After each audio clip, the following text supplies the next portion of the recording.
உங்களை அமுச்சிட்டு வந்துடுறேன்.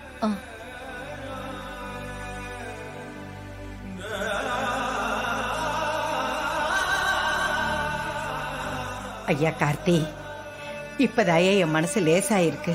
ஒரு உயிருக்காக என் பேத்தியை பார்த்து அவளுக்கு ரத்தம் கொடுத்து அவளை எப்படியோ காப்பாத்திட்டோம். இது போதியா எனக்கு? இது போதும். சரிங்க பாட்டி, யாராவது பார்த்துட்டு போறாங்க, வாங்க போலாம்.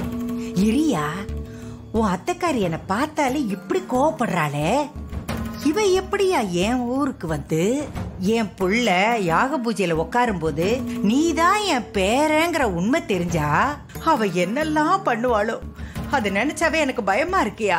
பாட்டி, அது எல்லாத்தையும் நான் பாத்துக்கிறேன். கண்டிப்பா மாமா வந்து யாக பூஜை பண்ணுவார்.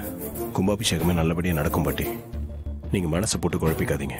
வாங்க போலாம். போலாம்.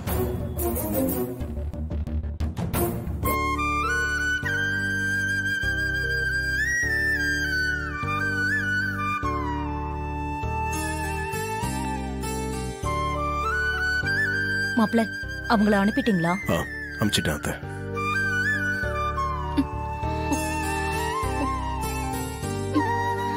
இப்ப எப்படி இருக்கு? தலையில கொஞ்சம் பெயின் இருக்கு டாக்டர். உடம்புல எந்த பிரச்சனையும் இல்ல. எல்லாம் போக போக சரியாயிடும். இனிமே உங்களுக்கு எந்த பிரச்சனையும் இல்ல.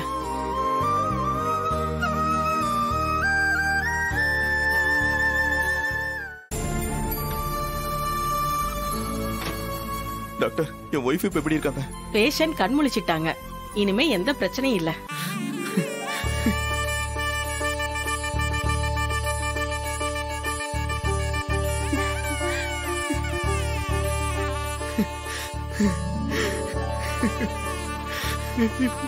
டாக்டர், நாங்க போய் என் பொண்ணை பார்க்கலாமா?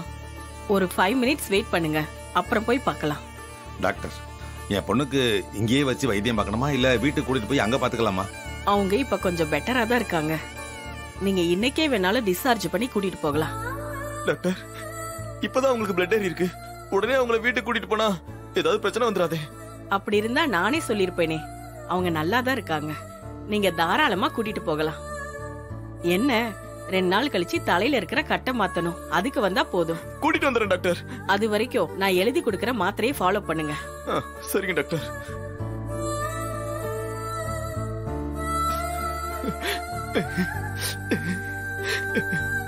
மாமா, என் ரோகிணி இப்ப நல்லா இருக்கா மாமா. எனக்கு அது போதும். சகல இங்க பாருங்க, உங்க அம்மா இங்க வந்ததே எனக்கு சுத்தமா பிடிக்கல. நான் உங்களோட ஊருக்கு வரது ஒண்ணு உங்க குடும்பத்தோட கொஞ்சம் கொலாபா இல்ல. கோவில்ல பூஜைக்கு மட்டும்தான் வரேன். அதுவும் ரேவதியோட கட்டாயத்தினால வரேன். அத ஞாபகம் வச்சுக்கோங்க.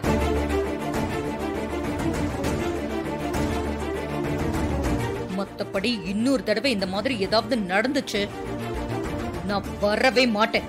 மனசுல வச்சுக்கோங்க.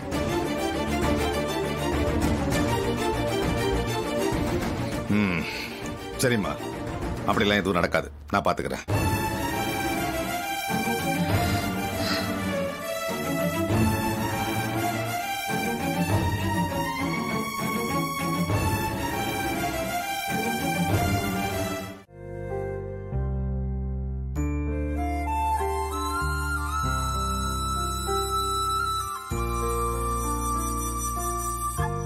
ரோஹிணி, தலையில இன்னும் வலி இருக்கா?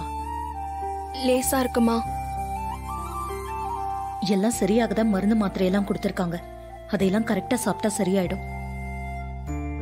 ரோகு, இந்த ஜூஸ் குடி.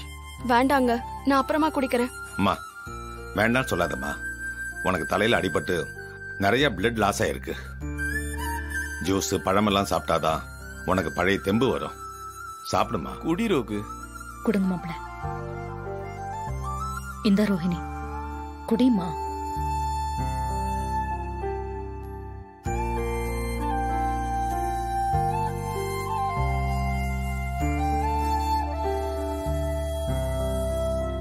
அக்கா, ரோகிணிக்கு அடிபட்டு இருக்கிற இந்த நிலைமையில நாளைக்கு நம்ம மாமா கூட ஊருக்கு போய் தான் ஆகணுமா?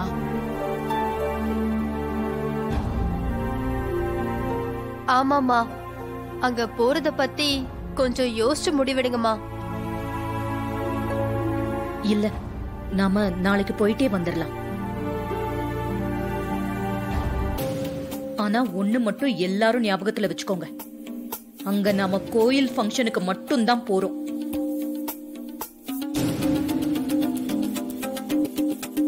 தேவையில்லாம பாட்டி தாத்தான்னு அங்க சொந்தம் கொண்டாடிட்டு இருக்க கூடாது.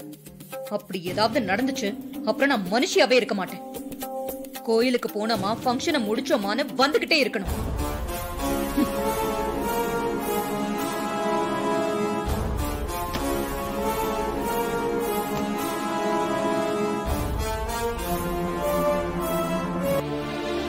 என்னமாமா போறதுக்குள்ள அத்தா 1008 கண்டிஷன் போடுறாங்க. இது எங்க போய் முடியுனே தெரியலையே.